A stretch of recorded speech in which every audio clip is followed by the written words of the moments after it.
to the Inside Out lecture series. It's a series that invites leading thinkers, practitioners, researchers to share their wealth of knowledge and experience with staff and students and the wider public. So my name is Sue Miller. I'm Professor of Music at Leeds School of Arts and teach on the music performance and music, popular music and culture MA.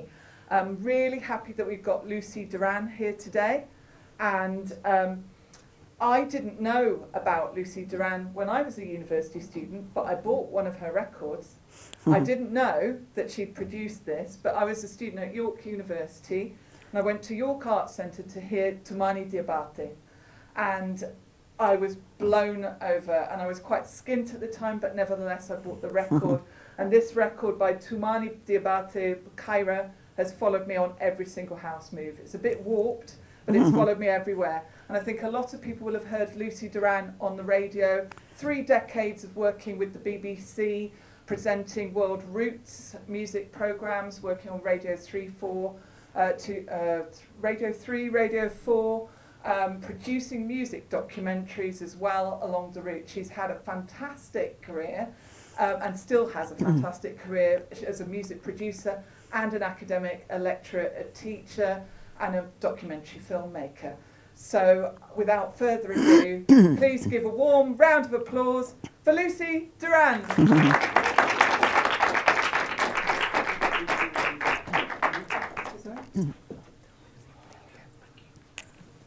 Hello, thank you very much. Thank you very much for coming along. Thank you, Sue and Dave and everybody here at Leeds Beckett for organising this event. Well, you will have noticed there's a poster up here showing a kora player called Balake Sissoko, and we have earlier this year, we released this documentary film, which we shot in Mali, Senegal, and Gambia. And when I finish my talk, we'll be screening the film after Q&A. Well, what I'm going to be doing today is talking you through my own, I think, quite unusual, very multifaceted career as an academic. That was my primary job. But even though I was an academic at SOAS, University of London, I have always been doing a lot of other things.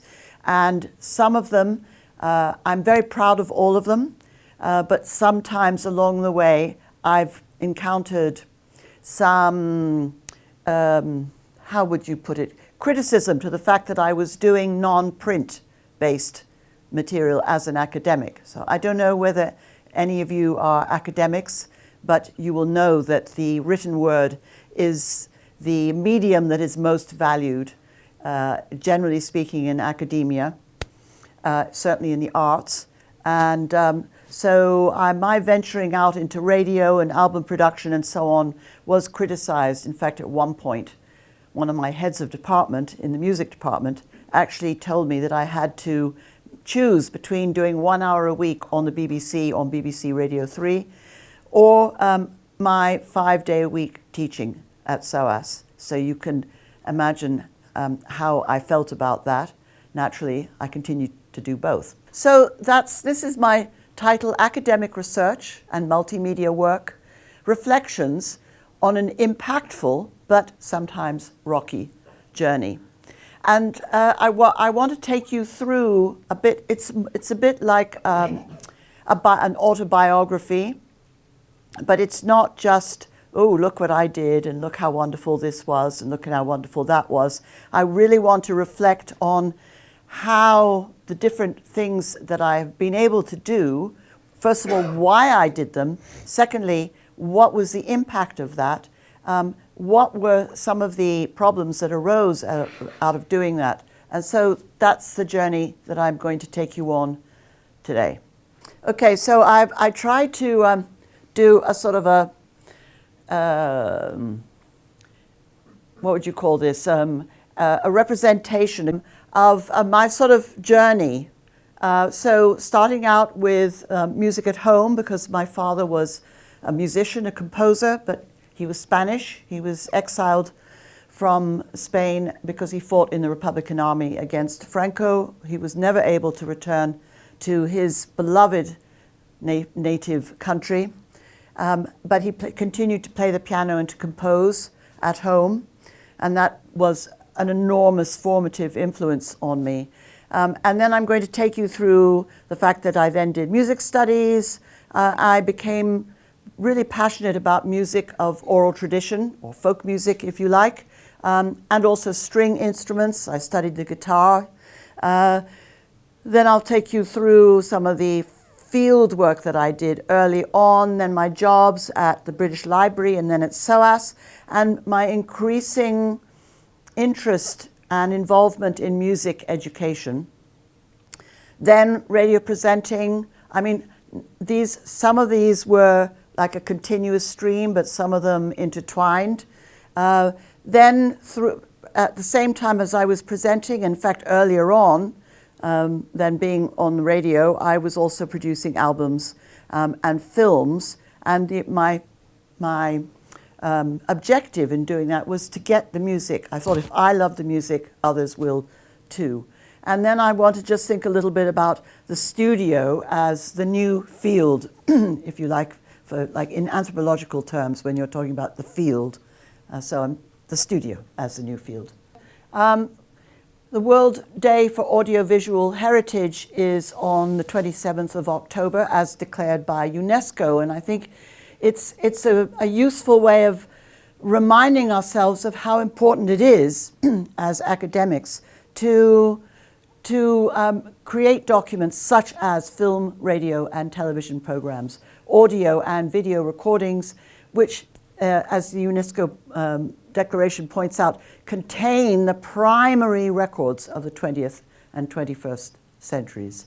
So transcending language and cultural boundaries, appealing immediately to the eye and the ear, to the literate and the illiterate, audiovisual documents have transformed society by becoming a permanent complement to the traditional written record. I like this quote from a very well-known ethnomusicologist called Anthony Seeger, and he says, 100 years after their publication, few articles are of more than minor interest. The recordings made by some of these authors, however, often continue to be very exciting to scholars, musicians, and members of the communities in which they were recorded. Over time, it may be the collections we have made, rather than what we have done with them, for which we are most gratefully remembered.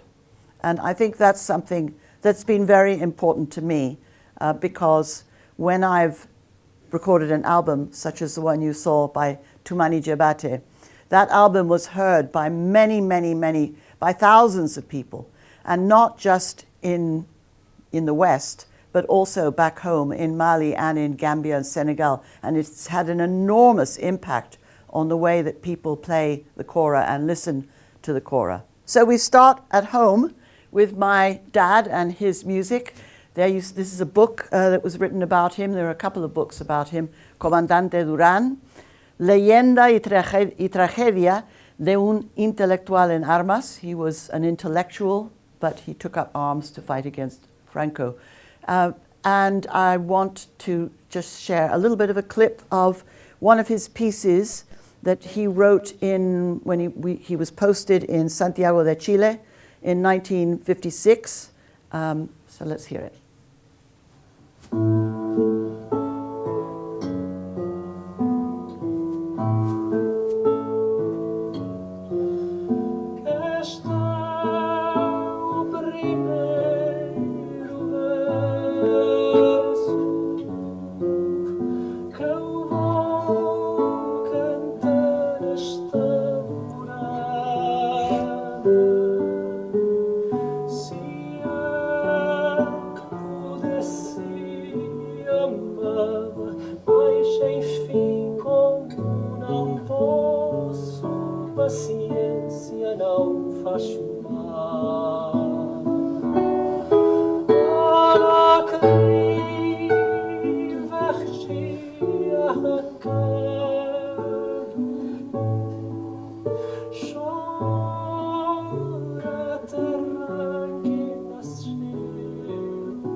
paciência não faz mal.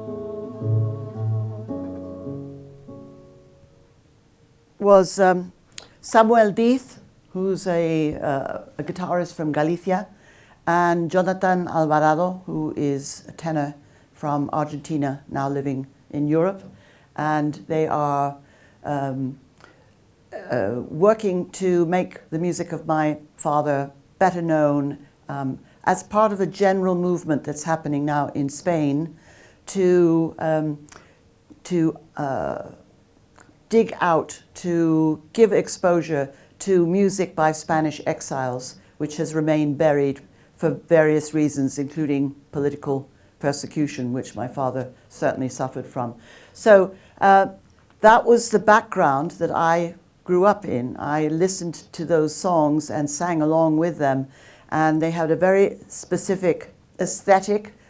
Some of the songs were very joyful, but they always had a huge sense of nostalgia for Spain. But we traveled around a lot. On the left, that's me in Chile. In the middle, I'm in the USA, and in the right, I'm studying A-level music, and classical guitar was my instrument. And this is when I graduated from King's College London. That's me with the long hair. I was always the one that made jokes and was a bit outrageous, and I'm afraid, plus ça change, I'm still the same. And that was Thurston Dart, who was our head of department with the serpent. So I want to talk briefly about audio recordings in the field, because I started quite early after graduating from B.Mus at King's College. So my first field recordings were in Crete, because at that time my father had been posted. He worked for the UN for the development program, and he'd been posted in Athens, Greece, and we spent a lot of time going to Crete, where he was working on irrigation projects, and I loved and was fascinated by Cretan music. So in the middle you see me. On the right, I'm the second from the right, smiling at the camera. It was very, very rustic and hard work to do field work there, but very rewarding. And then I wrote my M.Mus, a dissertation on the unaccompanied songs of the White Mountains in Crete. And so let's just listen to one of my recordings. It's from 1971.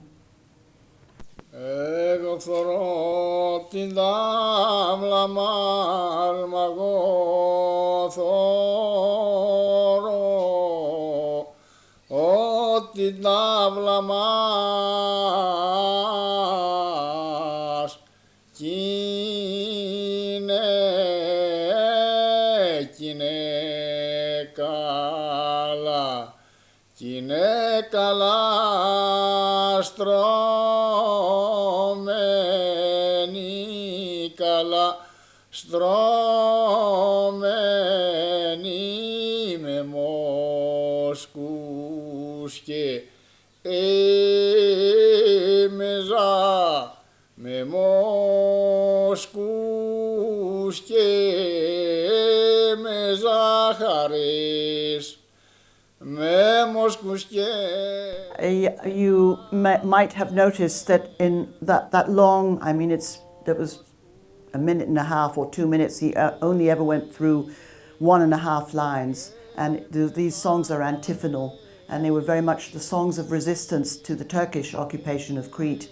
So, and then the German occupation of Crete during the Second World War. So in the process of recording these very, very interesting songs, I learnt a huge amount about the history of the island, going back to Minoan times. And I think that's one of the ways in which fieldwork engages the person who's doing the fieldwork with such a sort of broad palette of information about the music that they're recording, or at least that's how it should be. So this was a paper. Every now and again I'm going to show you a reference to a paper that I wrote out of my work in the field. And this one was on the Erotokritos. Any Cretan will know that it's probably the most famous Cretan folk song, and that goes back to 1981. That was one of my first academic publications. So when I started working for the BBC for Radio 3, that was partly because at the time there were very few people who knew anything about non-Western music or musics of oral tradition. And so I tried wherever possible to bring in my own personal interests and give voice to musicians who I'd learnt about and heard, had the privilege of hearing because of living in Greece, for example. And one of my favorite artists is, he remains, Petrolukas Chalkias. He's actually the clarinetist here, and we did a session with him up in Epirus in the northwest of Greece on the border with Albania. And Greek and Albanian music have continued to be a very strong interest for me. So let's just listen to a little bit of this recording made by the BBC.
So I think you'll see that there's a thread in the music that I'm sharing with you today, and some of the projects that I've been involved in. They tend to be not very commercial. They tend to be not very pop sounding. There's a touch of mournfulness in them, and I trace all of that back to the musical environment that I grew up in at home. In 1976 or thereabouts, by chance, it's a long story, but by chance I heard a recording of the Cora. And when I heard this recording, I thought I'd died and gone to heaven, and that was it. I never looked back. And I studied with Anthony King, who you see on the left of the three of us there, of us playing the Cora. Anthony King was at SOAS, where I ended up. He got really irritated by me because I went there every day for lunch. During my lunch hour, I was working for Grove's Dictionary. Every day I went up to SOAS and I said, teach me the Cora. And so he taught me a little bit. He wasn't a brilliant player, but he'd spent a year in the Gambia studying the Cora. And finally, after about 6 months, he said, Lucy, get off my back, save up money, and go to the Gambia and study yourself there. And so I just want to give you a little taster of the recording that I heard when I thought I'd died and gone to heaven.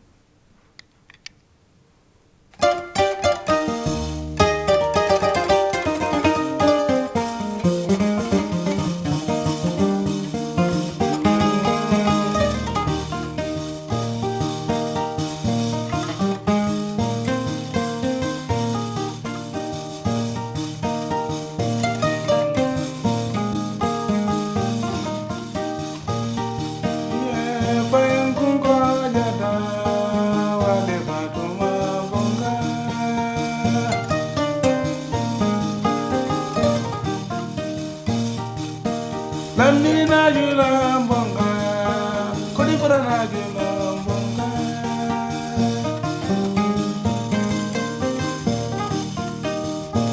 Yeah, jalinga mo kendo lene, dalna ya balamo, kayin kunga jada, wale pakuma mbonga.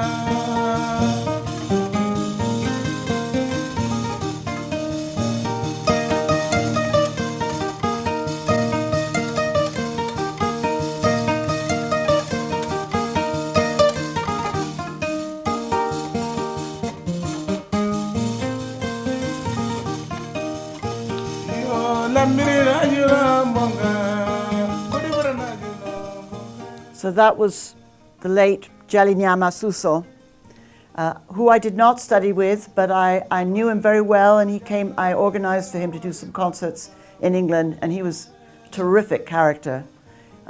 So I went, in fact, I studied with Amadou Bansang Jabate, who we see on the right, and there I am with him. Somebody sent me a photograph.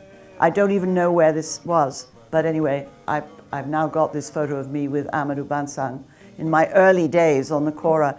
And I lived in a place called Bansang, which is upriver, and that was the compound. That was my room. There was no electricity at the time, and we only had well water, and we would go down I'd go down with the girls of the compound, and we'd wash the clothes in the river, in the Gambia River. It was a magical, really magical time, but it was also huge culture shock, and I had to learn Mandinka because nobody spoke a word of English there. And so it was a real learning experience. But then my whole life seems to have been living in different places and learning other languages, and so it no longer feels like a culture shock. In the middle of all of this, I went many times to Cuba. My father lived in Cuba from 1944 to 48. My sister was born there in Havana, and he adored Cuban music, so we listened to lots of Cuban music. And one of the artists that we listened to a lot was Selena Gonzalez. And she had some amazing records from before the revolution and after as well. And I went to Havana in 1987 in order to find her and to organize a visit to the UK, a concert tour. And she made an enormous impact, and it was a great experience for me. This is the only slide I'm showing from Cuba in this presentation, but Cuba has been a very important part of my life. And I have taught Cuban music for many years at SOAS, with a special interest on kind of more roots styles, like son, trova, and things like that, rumba. So in 1986, I decided that I had to go to Mali, because at this point I'd been studying, going backwards and forwards to the Gambia and Senegal for nearly a decade, and every single kora player told me, if you like the kora, you have to go to Mali. Mali is where the great kora players are. Of course, what they didn't tell me was that the great kora players living in Mali were originally from the Gambia and Senegal. But that's a story I learned a bit later. But the person who we're going to be seeing in the film, Balaké, is the one on the right playing the kora. And Sidiki Jabate is the father of Toumani Jabate, whose album Sue showed at the beginning. And this was my very, very first night in Mali, 1986. And those are my microphones. And they just played all night, played and sang all night, because I had gone there with Amadou, my teacher, who was the great uncle of Sidiki. And so it was like a family reunion, and I was immediately welcomed into the house and into the compound life. Having learnt Mandinka, I then had to learn Bambara, which, by the way, is not the same as Mandinka. And you can make dreadful mistakes, like, for instance, in Mandinka, if you say you want to wash your hands, you say Nlafta Kambuloku. But in Bambara, it means I want to be excised. So with the first day I said that, I said, I'd like to wash my hands. And they all looked at me and their jaws dropped. They said, you want to what? I said, I want to wash my hands. Is that possible? And they go, well, we can arrange it. I mean, are you sure you want to be excised? And anyway, finally I realized that I was saying the wrong thing. So anyway, but it was Mali has been a real spiritual homeland for me.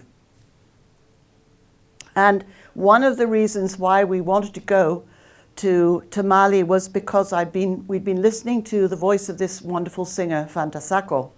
And one of the songs in particular, called Tita, which is a love song, has come up over time and again in the albums that I produced. I've asked if they have a version of Tita. She was not the composer, but she was one of the first to record it.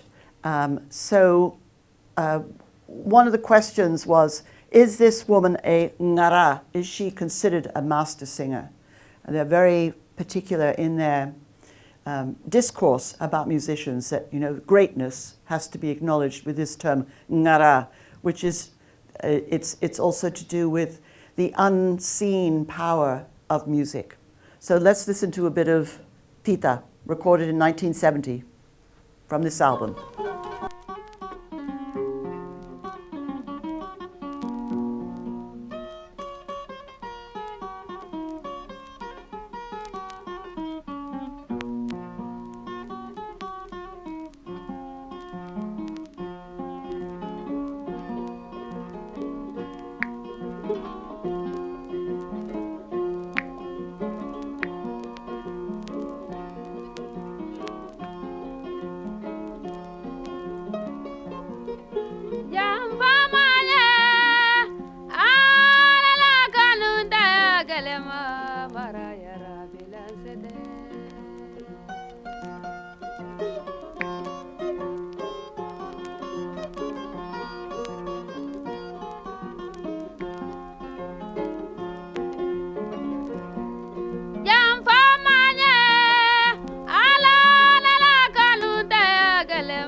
So that was a style of song which was known as Jamanakura, which means new age, new era, because 1970, when it was recorded, marked a new presidency, a new political era in Mali.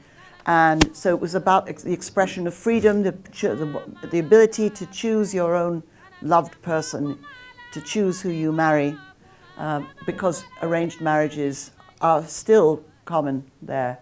So we went the second day I was in Bamako, capital of Mali. We went to visit. We found Fantasako. Fantasako had bleached her skin very, very badly. You can see in the photo of her behind how white she is in the photo. And then it burnt her so badly that she, not only could she not go out into the street again because the sun was so painful, but she was disgraced. And I went with Amadou, my teacher, who just tutted the whole time and said, this is tragic. This is terrible. She's not a ngara. She's not a master. And I'd say, why not? She still sings amazingly. And he said, well, because vanity was so important to her that she bleached herself, and this is not a good moral approach to life. And through all of these encounters, I learnt about the values of the culture and what was considered good and what was considered bad, especially for women. So I recorded her. Let's have just a little bit of her singing to me. No instruments. The guitarist wouldn't play with her.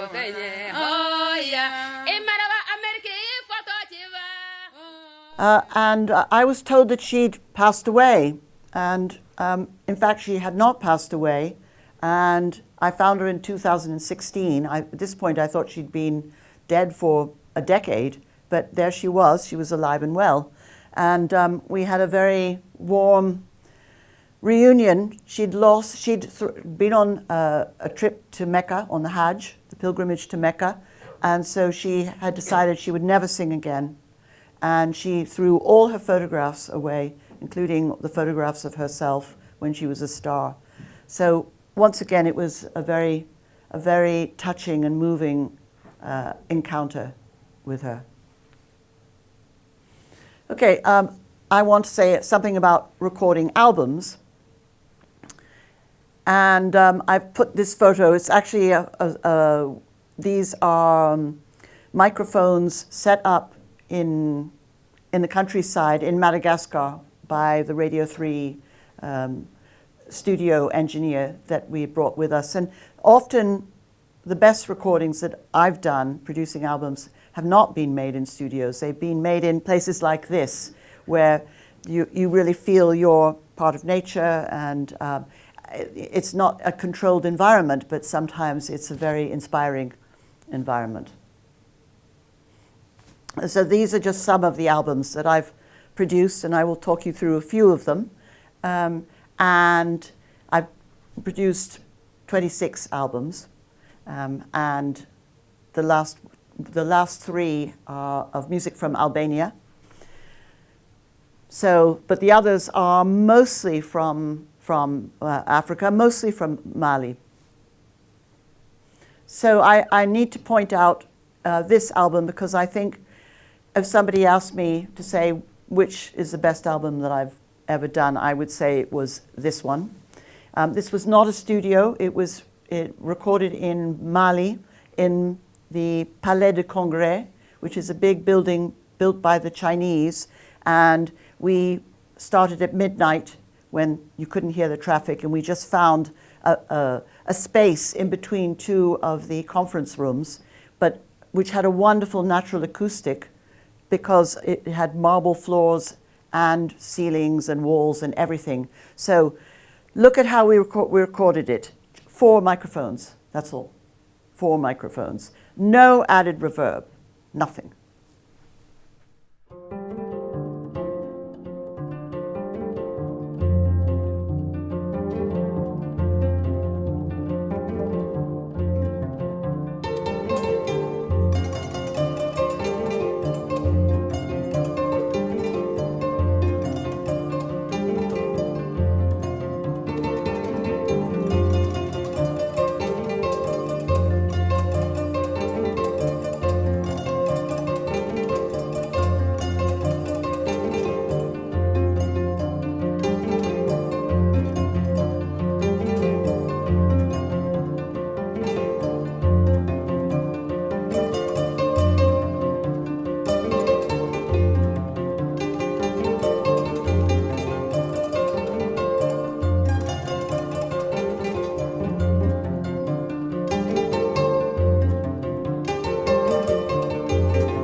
So that was recorded in one night, but there's quite a lot of post-production on that one. So there were quite a few places where, as you probably noticed, it's kind of riff-based music.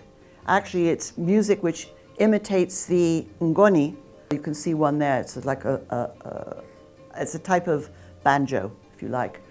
And so sometimes they just spent like 10 minutes just riffing and not doing anything.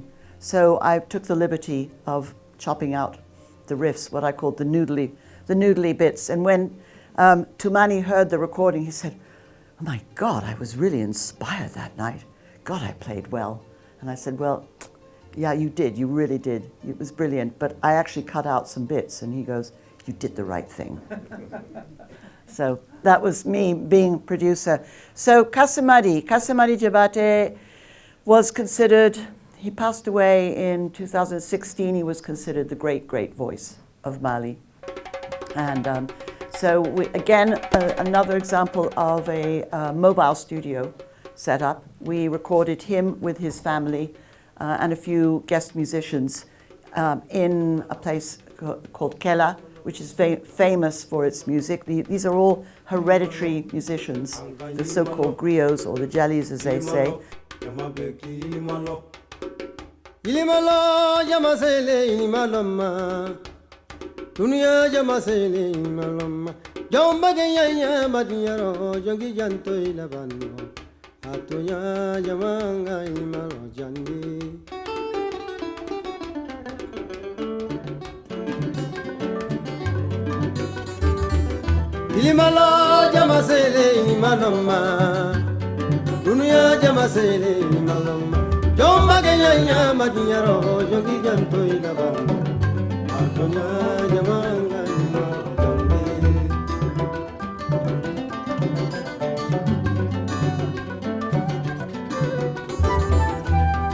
ningo dunya sele imaloma jamanya molu dunya sele imaloma Ningodu ya sele maloma Yamana yamolu ya sele maloma Jomba genya ya madiyaro jongi janto ilagano Atoya jamanga imalo So occasionally I branched out and went to different places. So one of them was in Guinea-Bissau, working with Manecas Costa, who you see in the middle there, at the back. In the middle at the back with a pendant around his neck, superb musician, guitarist, and we set up a mobile studio in Guinea-Bissau in a nightclub. We hired it for a week, and the great thing about doing that was that, well, first of all, it was the first album, the only album that's ever been recorded in Guinea-Bissau, which has not had a very stable political trajectory. But the best thing about it was that suddenly these musicians would just turn up, and then they'd just sit down and start playing. And they sometimes bringing the most amazing sounds from way different types of music from different cultures in that region. So this is Manecas Costa with a piece called Brosca.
That style of music is called broska, and it's the music of the age set from between the ages of around 20 to 30 unmarried young men, and that was just recorded in one take.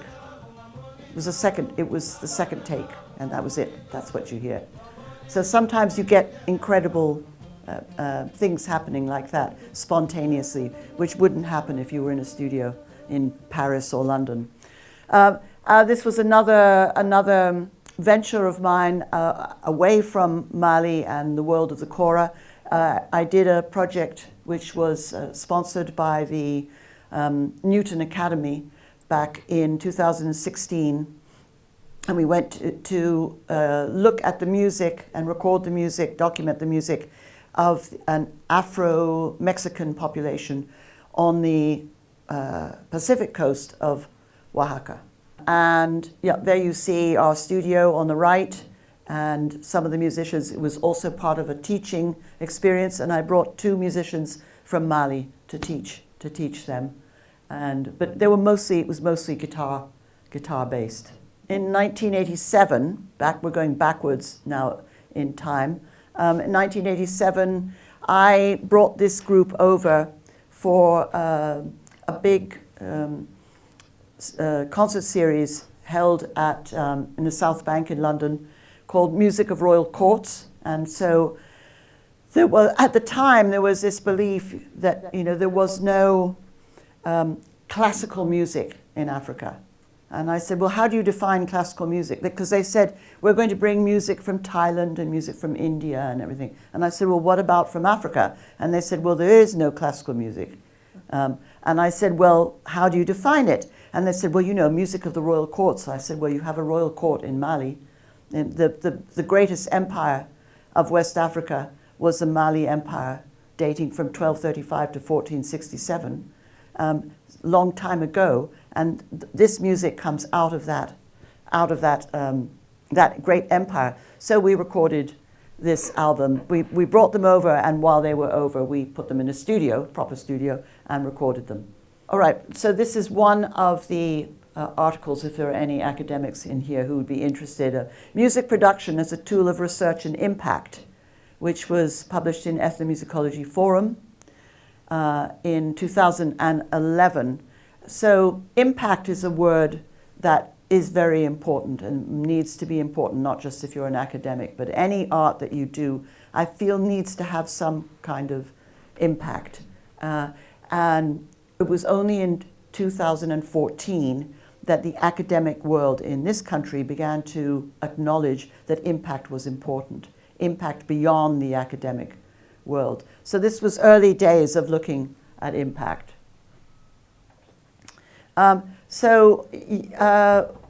One thing that I want to convey to you is the importance of sort of a combined approach to the study of music, field work, practice-based research, so in other words, I'm playing the kora as well, and the studio as methodology. And for instance, there's the album that Sue showed you, Kaira, which was recorded in one afternoon in London. And I really knew about Tumani through my teacher, Amadou Bansang, who we see there on the left. And they played at WOMAD in 1987 together. And I've done 7 albums featuring Tumani Jabate, and I certainly launched his international career. In 1999, we recorded an album in Athens, Georgia, featuring a group of 6 musicians from Mali with Taj Mahal, the blues player, the blues musician. Where is Taj? He's not. Yes, Taj is the one in purple, third from the left. And this album, which we called Kulanjan, which is the name of a famous old song from Mali, a pre-colonial song. And Obama, when he was campaigning for president in 2008, he said, he was asked by Borders to select 5 articles, 5 things that he was, a film, a book, an album, etc. And the only album he cited was Kulanjan, and he said, This is a beautiful melding of traditional blues and music from Mali by two great masters. So one of the frustrations was that when he was invited, when he was elected, he never or he was, an invitation to this group, to the White House, was never made. Buena Vista Social Club made it there, that was incredible, but Kulanjan didn't. Let's just have a little blast of that.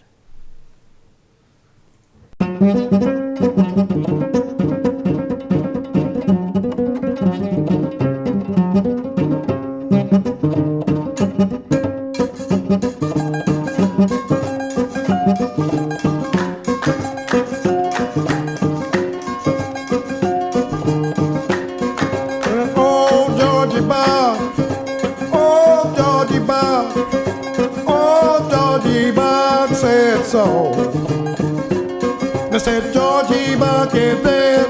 In the last words he said, saying he didn't want no shortening in his bread.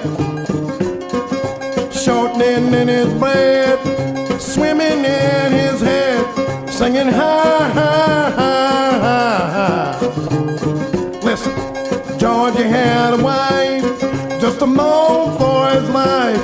3 children that were properly raised. Ooh, oh, Georgie Buck, oh, Georgie Buck, oh, Georgie Buck said so. Georgie Buck is dead, and the last words he said, saying he didn't want no shortening in his bread. Shortening in his bread, swimming in his head. Ha ha ha ha.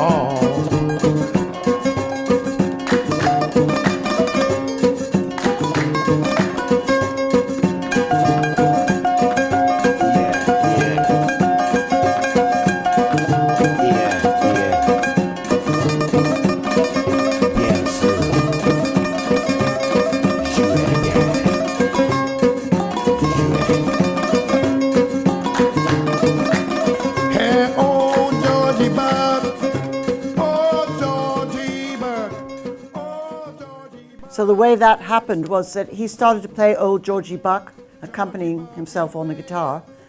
And there's a type of small kora called kamalingoni, which has only 6 strings. And the player of that instrument said to Taj, well, it had to be translated because he didn't speak anything except for Bambara. He said, hang on a second. He said, that's our song. That's our song. That's our song.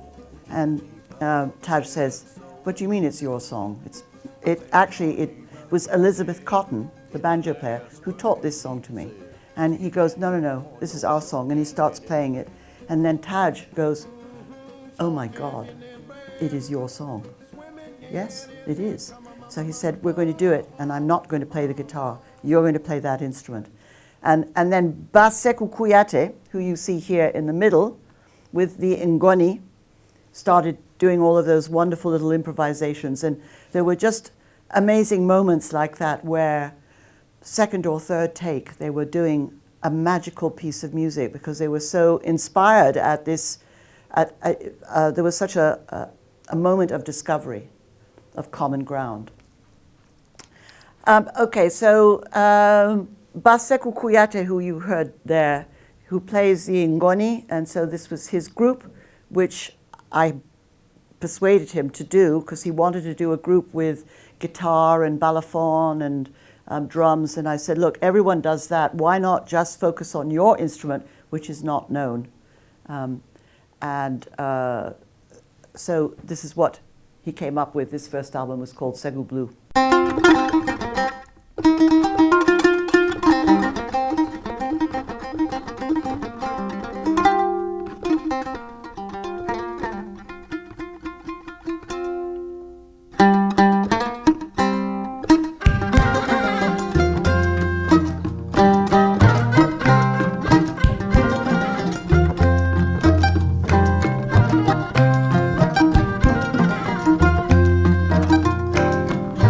Mañana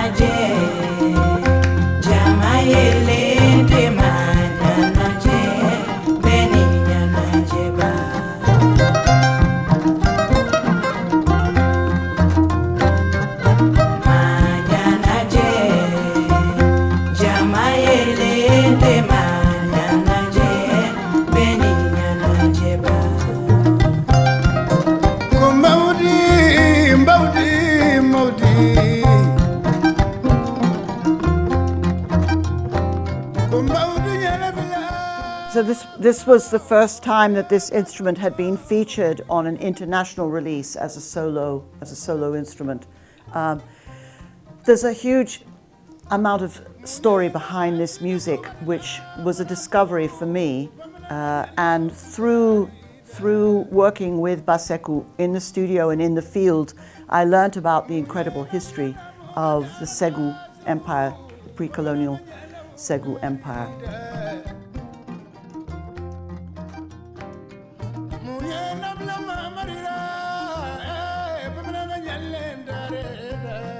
Okay, so here I am on Radio 3.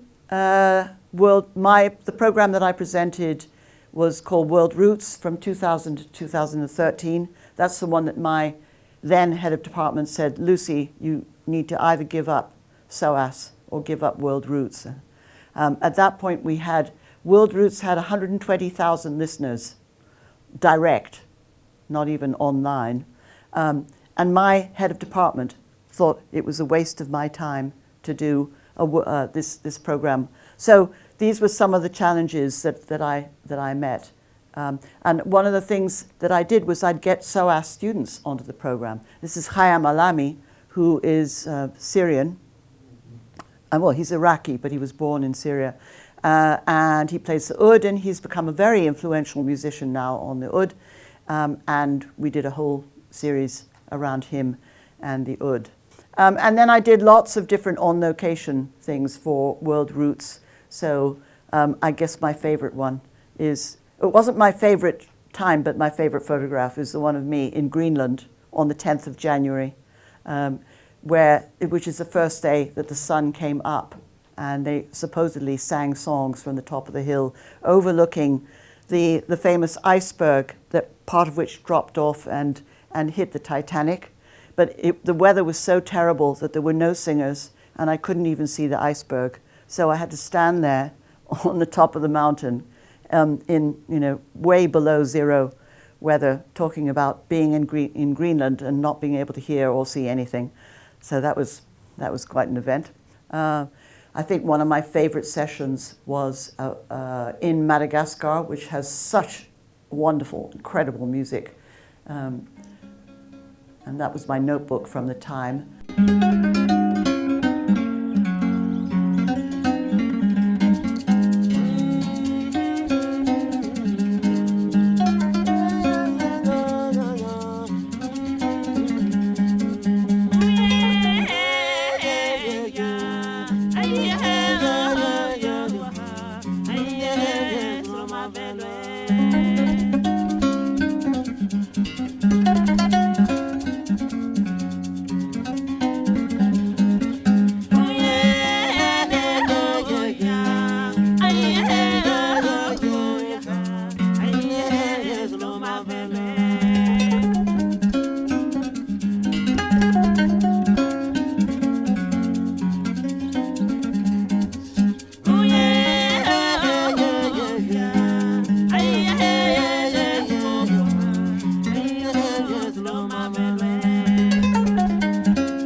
Yeah, and then I worked a lot in Mali, which continued to be my main focus. I worked a lot with women singers, so I did a lot of work on their repertoire and the issues that they faced as women singers, which are too complex to go into right now. But I mean, basically, I'm just reiterating the fact that doing fieldwork and being actually on the spot is how you learn so much. And you learn about things like compositional techniques as well. That's one of my publications. Umu Sangare was a singer, who's now very famous, from Wasulu, and I was the first person to write about her music. We went down to Wasulu together and we did research together. All my research has been collaborative research, work in conjunction with others. And then I put together a trio in order for them to play with the Kronos Quartet. This is a singer, Awa Kasumari. She is the daughter of the man who I said was the most famous voice, male voice in Mali. She has a stunning voice, and Kronos Quartet heard her and completely were blown away by her voice. And then we had about 10 days of rehearsal. And what was interesting was, for me, was we'd done demo recordings and they'd transcribed onto scores their parts, the violin and cello, etc., for the quartet. But what was so interesting was that they just played from reading. But so they would be on bar 150, but she'd still be at bar 40 because she was riffing. And then she'd stop her improvisation and say, but they finished, and I'm just beginning. So there was a big learning curve of how to make these two musics of one music of oral tradition, one the fixity of the Western classical written tradition, and so they had to learn to listen to each other. But there was really good faith and goodwill there. So I'm going to end, and we'll end here. This was their very first performance in public together, Kronos Quartet and Trio Dakali.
beautiful piece of music, Tita, is on YouTube. You can see that performance on YouTube, and a lot of other pieces where Kronos Quartet are with Trio da Cali. So there's a lot more that I could talk about, and that in fact I had on the PowerPoint, but we've run out of time. I always over-prepare, but never mind. These types of presentations they're very creative because they actually make one think, make one reflect on the trajectory of one's professional life and personal life, because I can't separate the professional from the personal. It's been such an important part, emotional and cultural part of my life, all of this, that I feel very, very privileged. And thank you for bearing with me, and thank you for sharing this experience. And yeah, questions if you like. Thank you so much. Thank you so much for that, Lucy. Pioneering work. As I said, I hadn't ever heard of Kora when I was 19, 20, and heard Tumani Jabati, now I know, in York, in fact. And I think the impact that Lucy's had with World Roots, with all of the films, and with the combining of practice and research. And for me, taking it away, it's always be curious. Always be curious. Learn lots of languages. Travel when you can. Find out. And I think that's kind of a role model for all of us. So before we see the film, there's just time for a few short questions. Has anybody got any questions they would like to ask Lucy before we watch the film, her new film? Yes, at the back. Yes. You mentioned earlier how a lot of the time when you wanted to go somewhere you'd have to save up for a while. Did it ever become strained in that constant having to can-do attitude? Yeah, I mean it was always difficult. It was always difficult. That's why I tried as far as possible to find ways of financing at least part of my trip. Sometimes through grants, sometimes through record companies. So, but that very first trip I did, I completely financed myself. And the thing is, if I hadn't gone on a shoestring, I wouldn't have stayed in those compounds with no electricity and hung out with the girls and washed the clothes in the river and found all the gossip and learnt to speak the language. You know, it was real immersion, and I didn't stay in a 4-star hotel, that's for sure. But it was a 4-star. It was a 5-star hotel in terms of culture, and every evening there was Kora music and singing, and I learned a lot of repertoire, and it was an incredible learning experience. So I think one just has to think of it in those ways. A very, very different experience from traveling with the BBC, where we wouldn't necessarily stay in 4-star hotels, but we always stayed in hotels. And when you leave the place that you've been recording at and you go back to a Western-style hotel, you're not going to learn the same that you would if you were actually staying in the field. And so, yeah, so they're very different experiences. And I was very lucky to be with the BBC for as long as I was, 27 years, and to travel to so many places. And that they financed. And there are a few other questions. Sorry. I'm curious if you ever managed to win over the academics in SOAS to the obvious fact that having material that you can listen to and look at, film and video and photographs and whatnot, is an audio, is obviously tremendously useful. Have you managed to, are they still? Yes, no. Okay, that's a very good comment. In 2014, the Research Excellence Framework which is where your academic output is assessed, for the first time acknowledged or solicited material which has had impact. But to do it, you had to demonstrate the impact.